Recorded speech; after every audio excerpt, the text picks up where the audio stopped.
दिन और बरसों के बाद कोई इतिहासकार आएगा, कोई लेखक आएगा, कोई कवि आएगा, जब इस जंगल के जलने और बुझने का इतिहास लिखेगा।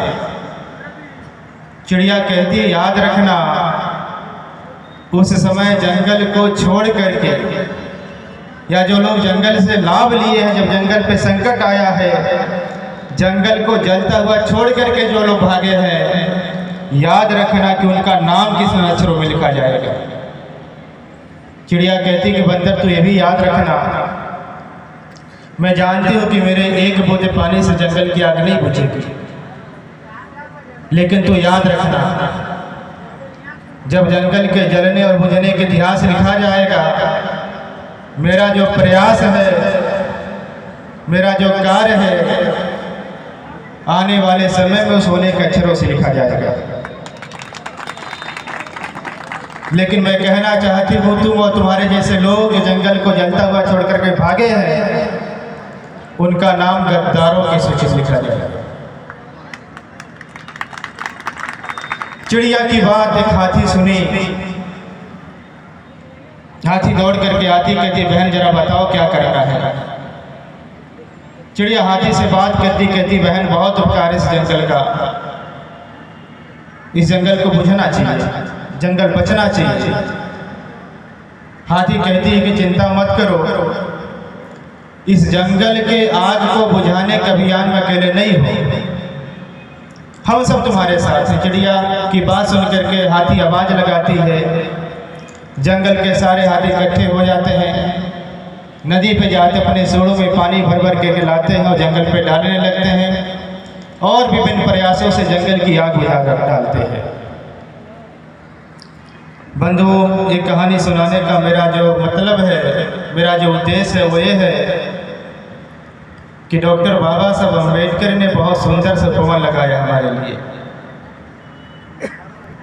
उसको हम संवैधानिक उपवन कहते हैं। और बाबा साहब ने अपने उस उपवन में बहुत तरह के वृक्ष लगाए। मैं केवल 4 प्रकार के वृक्षों की बात करना चाहता हूँ। बाबा साहब अम्बेडकर ने अपने उपवन में शिक्षा का वृक्ष लगाया, और बाबा साहब अम्बेडकर ने आह्वान किया, कहा शिक्षित बनो। बाबा साहब के आह्वान से, बाबा साहब के प्रयास से लोग शिक्षित होने लगे। और बाबा साहब ने फिर एक संदेश और दिया, कहा पे बैक टू सोसाइटी, कहा कि समाज को कुछ वापस कर। तो समाज को लोग शिक्षित होकर के समाज को वापस करने लगे, समाज में जागरूकता आने लगी। बात मनवादी व्यवस्था के लोगों को दुखी कर गई। मनवादी व्यवस्था के लोगों ने देश में शिक्षा का बुरा हाल कर दिया। आज जो सरकारी संस्थान है, चाहे प्राइमरी के विद्यालय हो, चाहे जूनियर हो, चाहे इंटरमीडिएट कॉलेज हो, आज उनका बहुत बुरा हाल है। इतना बुरा हाल है कि सरकार उसे बंद करने जा रही है। कई जगह बंद होगा। हमारे उत्तर प्रदेश में 27,000 विद्यालय बंद हुए हैं। यानी सरकारी शिक्षा का बहुत बुरा हाल हो गया। प्राइवेट स्कूल जो बने हैं, उसमें शिक्षा शुल्क इतने महंगे हैं, गरीब और मध्यम वर्गीय लोग अपने बच्चों को पढ़ा नहीं पा रहे हैं। स्थिति इतनी भयानक हुई है, दलित पिछड़े समाज के लोग हाई स्कूल तक जाते जाते 50% लोग पढ़ाई छोड़ दे रहे हैं। इंटरमीडिएट तक जाते जाते संख्या 75% हो जा रही है। ग्रेजुएशन में जाते जाते संख्या 90% हो जाती है।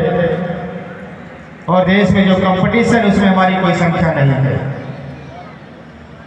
यानी बाबा साहब अम्बेडकर के शिक्षा के वृक्ष में आग लगाई गई है